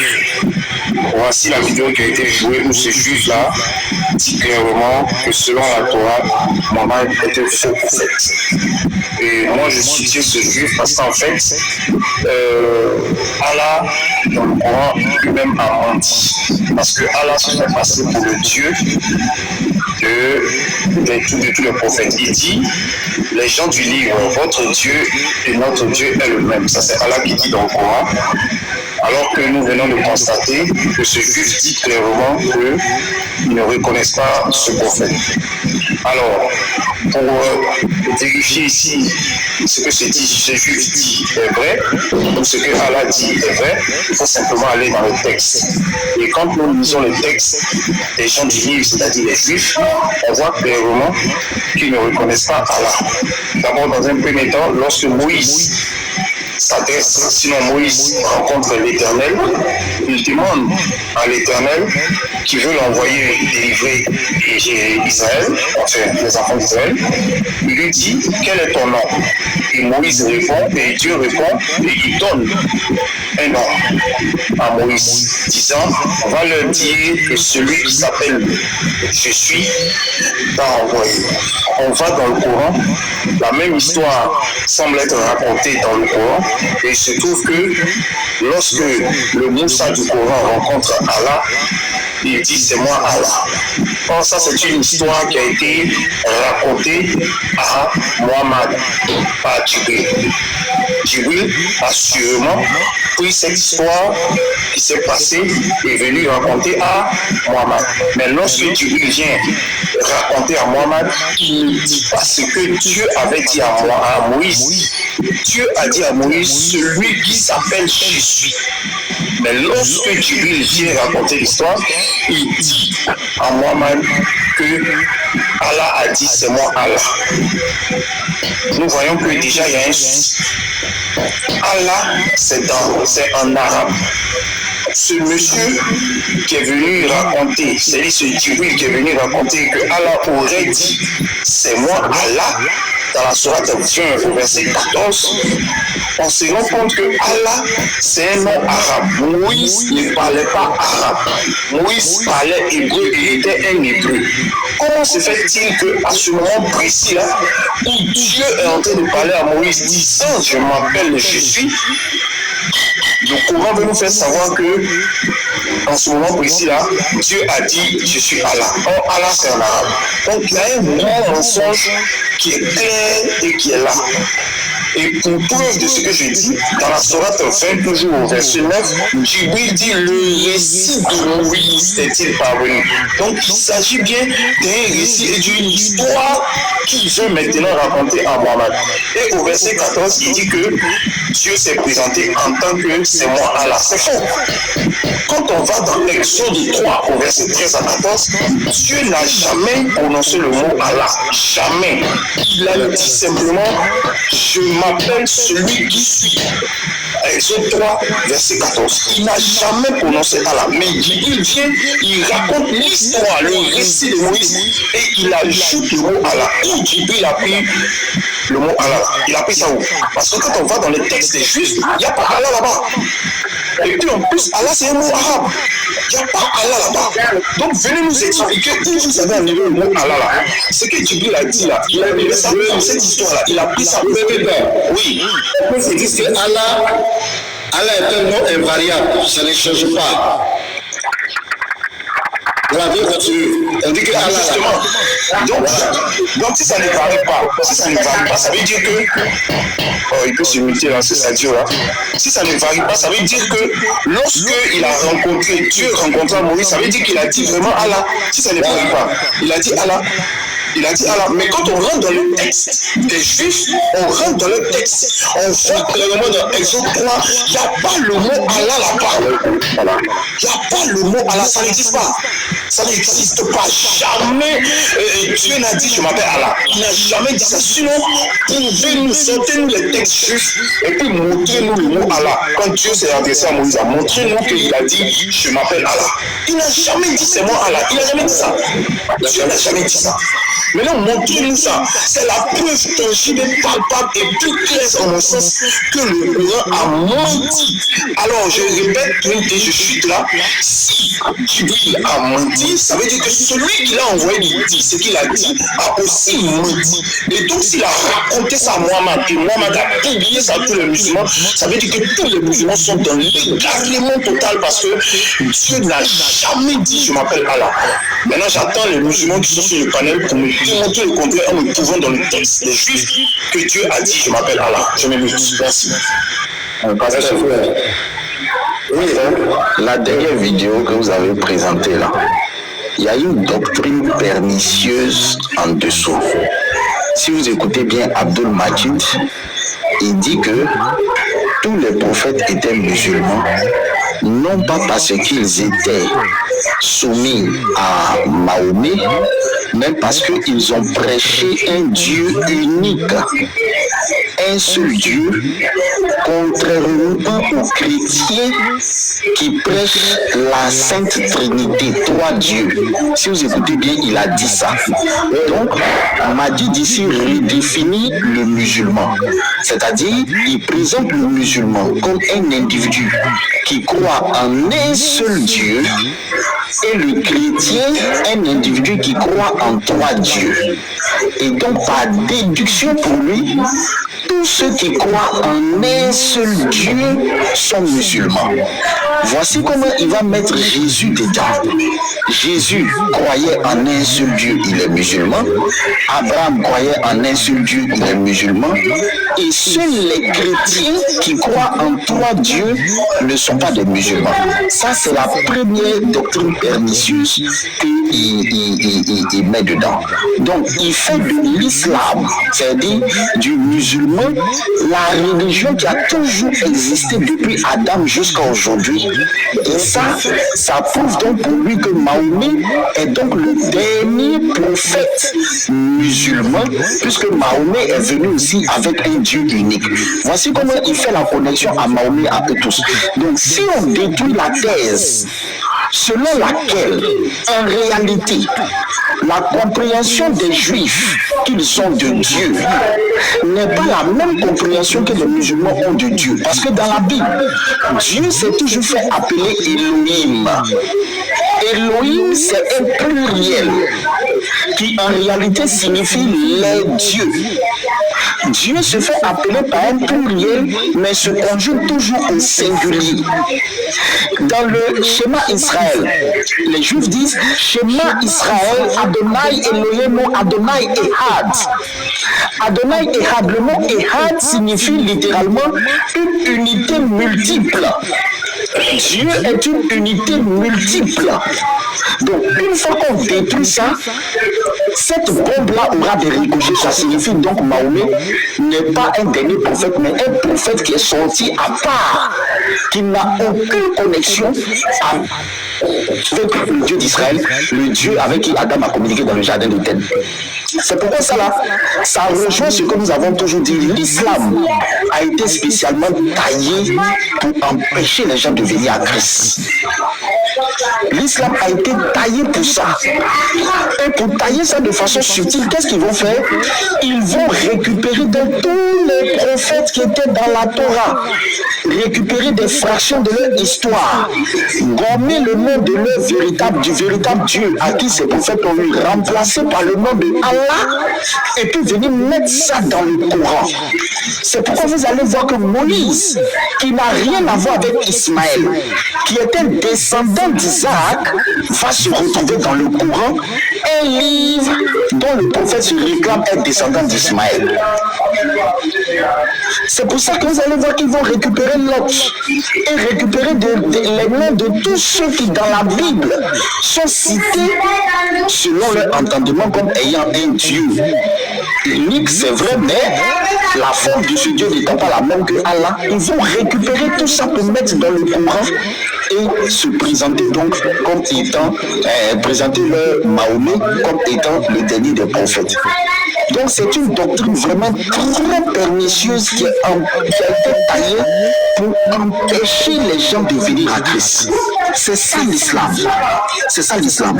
C'est pourquoi qui est Dieu, qui est Jésus, c'est un message central que nous devons prêcher, faire comprendre réellement aux gens. Parce que tel que le Dieu de la Bible s'est révélé, c'est pas le même que Allah s'est révélé. Vous prenez même la création, je vais chuter là. Le récit que le Dieu de la Bible fait de la création, vous prenez le récit de Allah l'usurpateur qui veut se faire passer Dieu à la place de Dieu, et je pèse mes mots, il fait un récit tout à fait confus, en totale confusion de la création. un récit totalement confus. Le Dieu de la Bible crée les cieux, puis la terre. Allah crée la terre, puis le ciel. La création de l'homme, vous allez voir que Allah, il dit qu'il a dit par sa parole soit, et ça fut. Après arriver là-bas, il dit il a pris de la boue mélangée à de l'eau, et puis il a soufflé dans les narines. Arrivé quelque part, il dit qu'il a pris une goutte de sperme. Mais quand vous lisez comment Dieu de la Bible a créé l'homme, vous voyez que le Dieu qui parle dans la Bible, il est différent de celui qui parle dans le Coran. Et celui qui parle dans le Coran est tellement confus. Je vais chuter sur ça. Le Lévite, quand il parlait, il a dit gens du livre. Quand on dit gens du livre, on parle des juifs. Effectivement, les musulmans font cette interprétation. Mais quand vous lisez la sourate 5, verset 110, où on parle de ce qu'on a enseigné à Issa. La sourate dit qu'on a enseigné à Issa le livre, la Torah, l'évangile. Donc là encore, les musulmans qui ont tendance à transformer les mots, on cite 4 choses là-bas. On cite le livre, la Torah et les évangiles. Pour dire encore que Allah passe tout son temps à mettre les gens dans la confusion. Le livre dont parle le verset 5, la sourate 5, verset 110, n'est ni la Torah ni les évangiles. Parce que quand vous lisez bien le texte, ils ont mis une virgule. Donc les gens du livre dont il parle là, moi j'en suis à toujours m'interroger, qui sont ces gens du livre? Puisque dans la sourate 5, verset 110, en plus du livre, on cite la Torah, on cite les évangiles. Pour dire que Allah ne sait pas de qui il parle par moment, Allah est dans la confusion, Allah peut pas être le Dieu d'Israël. Je vais chuter là pour que les autres puissent réagir. Parce que j'aimerais qu'on donne la parole à Pisongo. Comme je vous ai dit, c'est quelqu'un quand il monte sur les planètes, il vient toujours avec des menaces. D'accord, on donne la parole à Pisongo. Voilà, Pisongo, bonjour. Oui, bonjour. Nouvelle. Ah ouais. Tu dois gérer une autre vidéo encore. C'est la famille. La famille va bien. Ok. Il est midi 47 là. Je voulais prier quoi. Si j'ai fini, je ne sais pas, je voulais prier. Va prier, on va suivre le vidéo. Encore, on vous peut dire quelque chose? Vas-y, dis, si vous finissez, j'ai une autre vidéo quoi. Allez-y. Ok, d'accord. Je vais montrer quelque chose. Soyez chaud, attends. Parce qu'il n'a pas dit, il s'en va prier, il s'en va prier. Vous dites, il n'a pas allé prier, c'est pas la même chose. Il est chaud, vas-y.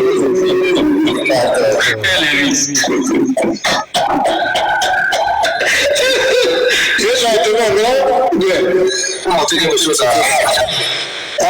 Oui, parce que je vais montrer quelque chose à l'année. Oh là, tu es si tu ici.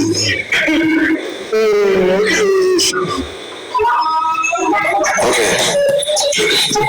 Nani, tu as dit que tous les prophètes étaient des musulmans. Selon ton entendement, hein? C'est selon toi, tous les chrétiens, tous les prophètes étaient des musulmans. Et ils ont écrit dans la vidéo, même Jésus était musulman. Ok. Je te lis la Megillah d'Esther. Ce sont des juifs. Donc je vais lire ce qui est écrit dedans. Ce sont des juifs qui ont écrit ça, la Megillah d'Esther. Tu vas donc voir si ceux-là se considèrent comme des musulmans. C'est sur ça qu'on va essayer d'analyser le texte ensemble. De mon instant, je vais bien tenir cette histoire-là pour qu'on ne se trompe pas.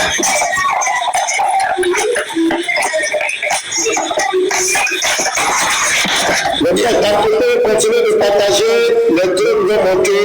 Nous venons avoir l'un des plus gros mensonges, de faire croire, je vais vous donner des vidéos, de faire croire que tous les prophètes étaient musulmans.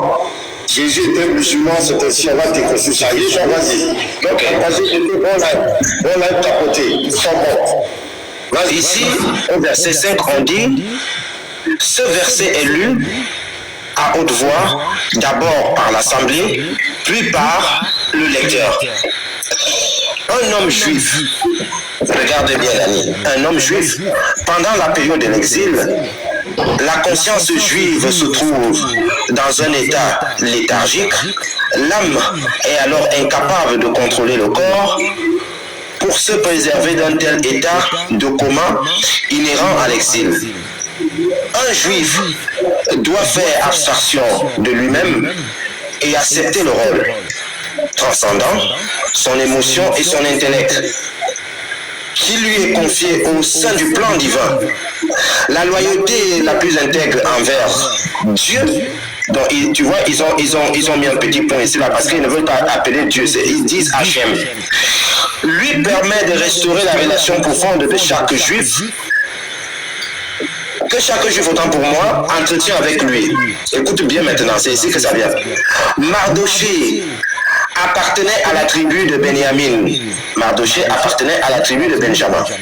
Il est néanmoins défini ici comme un juif, un Yehudi, soit au sens littéral, celui qui est issu de la tribu de Yehuda. De même, dans l'ensemble de la Megillah, tous les juifs, quelle que soit leur tribu, sont appelés Yehudim.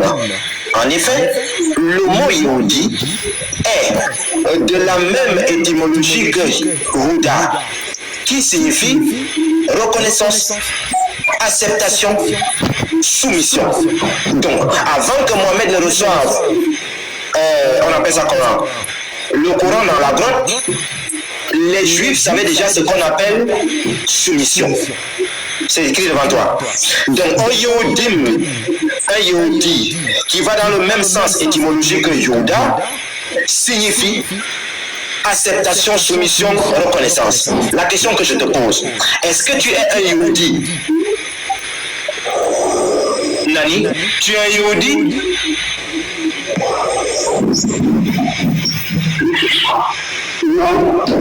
Ah, on dit donc que tous ceux qui sont Yehudi sont soumis à Dieu. Donc, ici, puisque Yehudi, qui va dans le même étymologie que Yehuda, signifie reconnaissance, acceptation et soumission. Donc, tu vois que Abdul Majid, c'est un menteur, parce qu'il dit que tous les prophètes étaient soumis à Allah, donc ce sont des musulmans. Et moi je te dis, tous les prophètes étaient Yehudi, puisqu'ils étaient soumis à Hachem. On prend quoi? Est-ce qu'on prend ce qui est venu au 7e siècle, ou bien on prend ce qui est écrit dans la Torah? À toi de choisir. Si tu vois, ces prédicateurs musulmans là, ce sont des falsificateurs. Ils vont attribuer quelque chose qui n'existe pas. Yeshua, tu es d'accord avec les Juifs? Donc tu ne sais pas que nous, dans la Bible, on dit que nous sommes des Juifs. Israël, tu es d'accord avec les Juifs? Moi, je suis d'accord avec eux. Je suis d'accord avec tout ce que les... Non, pas tout. Pas tout. Je dis, je suis d'accord avec ça. Je suis d'accord avec ça. Ok, tu es d'accord avec ce qu'ils ont dit. Tu vas le distraire, envoyer des gens comme nous. On va passer. Le plus grand sujet. Le sujet c'est quoi? Le sujet c'est quoi? Nani, le sujet c'est quoi? Il a envie de lire. Le sujet c'est quoi? Le sujet c'est quoi? Attends, tu le posais, comment on appelle si la vidéo de Abdelmadjid. Il a dit tout le sujet qu'on attend de traiter, c'est quel sujet? En gros, la vidéo de comment on appelle Abdelmadjid, non?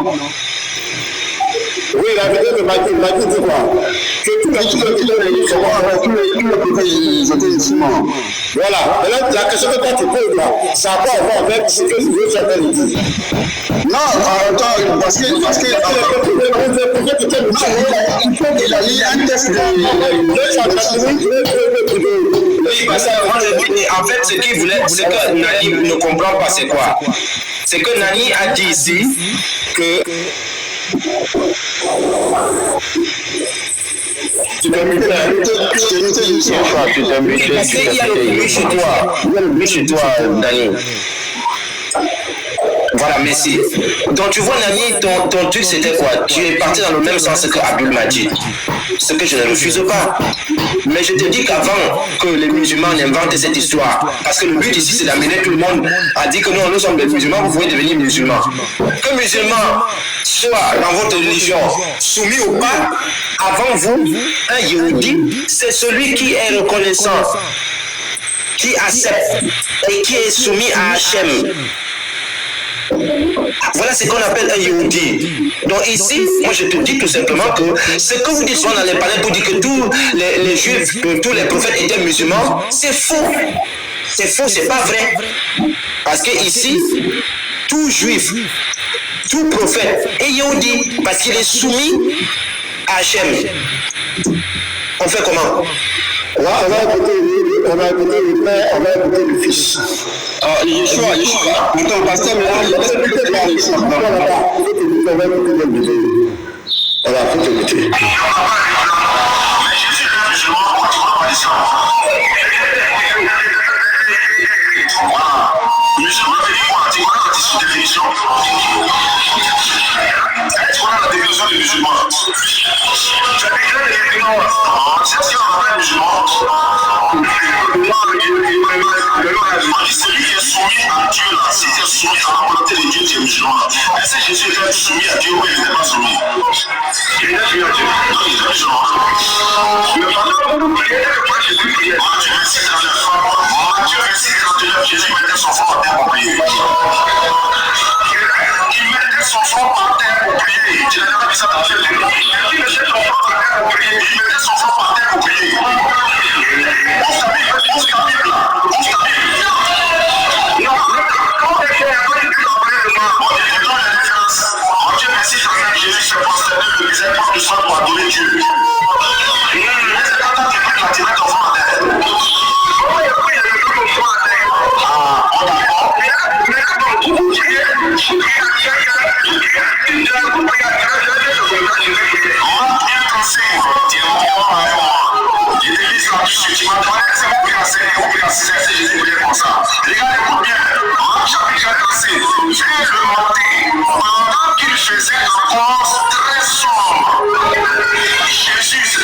Jésus se leva et sortit pour aller dans un lieu désert où il pria. Quand il faisait la voix très sombre, ça veut dire quoi?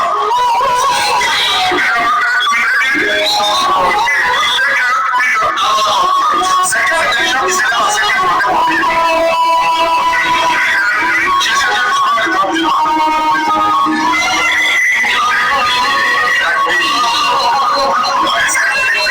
non, c'est pas l'islam. Mais Jésus est musulman. Là, c'est la vidéo. Et malheureusement, Pasteur, ces vidéos-là, souvent, c'est des gars téléguidés qu'ils envoient. Les questions sont préparées pour que le gars pose la question et que ça tombe pile poil dans son argumentaire. Ils font beaucoup ça. d'accord, je donne une vidéo. Il dit que Jésus était soumis à la volonté de Dieu. Jésus, et puis le verset tout à l'heure, on va pousser Matthieu 26, verset 31, il n'a pas lu parce que, tu vois, moi j'ai dit que Jésus n'a jamais prié comme un musulman. Jamais. Jésus n'a jamais prié comme un musulman. On va rentrer dans les détails. Mais ici, on va vous donner une vidéo où ce même monsieur dit que le Dieu dont Jésus était soumis n'est pas Allah. Je vais la vidéo.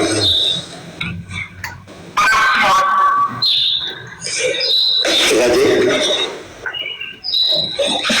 Tu vois le même qui est là, avec la barbe. Dialé, c'est lui qui est là. Écoutez. C'est qui? C'est quel gars ça? Il est chrétien ou il est musulman? Il est chrétien ou musulman? Bon, je suis chrétien. D'accord, tu es musulman quoi? Bon, je vais te poser une question. Est-ce que tu veux devenir musulman? Est-ce que tu veux devenir musulman? Tu veux me poser une question quoi? Dans mon live là, si tu me poses question, je te pose question. Est-ce que tu es d'accord avec ça? Il n'y a pas de problème. Donc pose ta question. Ok, j'ai dit, le Dieu dont je me dis que c'est son papa. Allah n'a pas d'enfant. Allah n'a pas d'enfant. Jésus dit son papa pour l'enfant. Il dit c'est Allah quoi. Il dit c'est pas Allah parce qu'Allah n'a pas d'enfant. Non, aïe, mais si toi tu adores Jésus, on n'adore pas le même Dieu. Non, je dis, le Dieu que Jésus dit c'est mon père. Il dit pas que c'est Allah. Tu as déjà répondu, c'est pas Allah parce que Allah n'a pas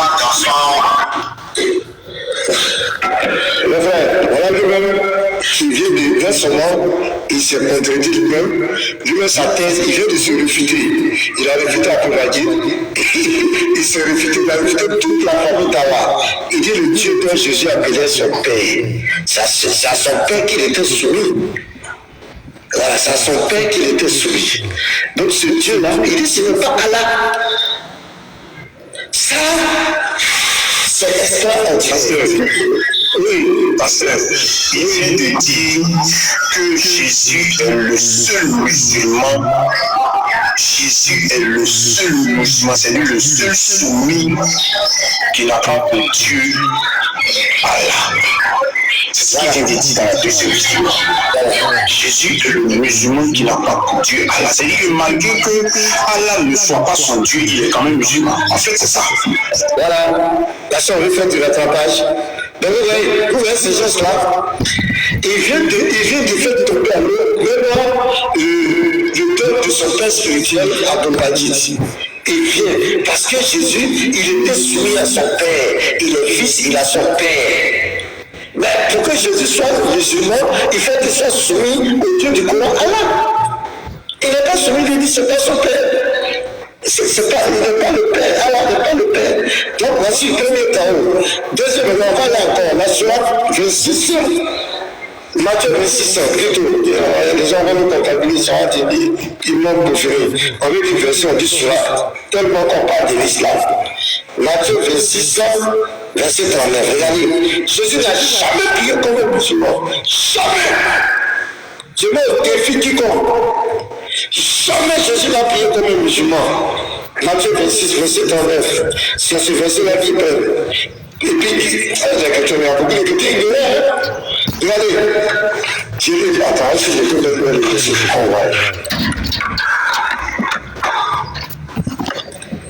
Est-ce qu'on va? Est-ce que vous voyez? Oh, c'est petit. Oui, très bien. Moi, je vois bien. Puis, ayant fait quelque part, c'est ça, en avant, il se jeta sur sa face. Il se jeta sur sa face et pria ainsi, mon Père. On a un deuxième chaos. Mon Père. Quand le musulman prie, il ne vient pas comme ça se jeter sur sa face. Il y a toute une chorégraphie.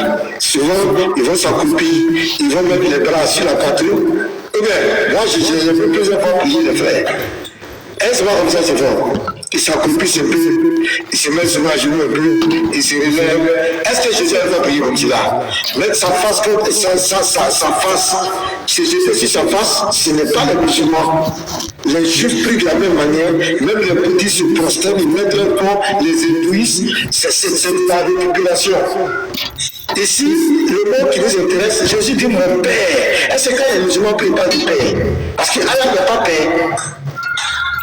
Donc, c'est un mensonge qui est tellement éhonté, qui est tellement flagrant, on peut mentir comme cela, et puis la personne sait qu'elle entend de mentir, il dit ouais, ceux qui prient à 5 heures du matin, nous souvent on se réveille à 3 heures du matin, 2 heures du matin pour prier, si on me fait de prier, donc on est musulman.